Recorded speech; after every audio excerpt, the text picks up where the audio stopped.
আপনাকে কি করে ভালো না বাসি ইয়া রাসূলুল্লাহ।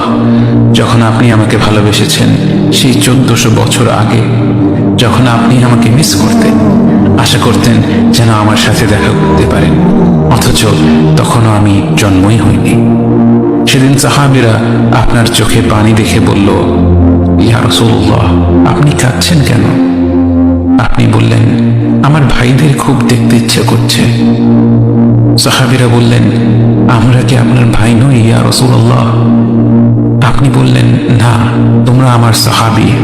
আমার ভাই হলো তারা যারা আমার পরে আসবে এবং আমাকে কখনো না দেখলেও তারা আমাকে বিশ্বাস করবে। মৃত্যু শয্যায় শুয়ে আপনার অন্তরে এই চিন্তা ছিল যে আমাদের পরিণতি কি হবে। উম্মতি উম্মতি বলতে বলতে আপনি আপনার রবের নিকট ফিরে গিয়েছেন।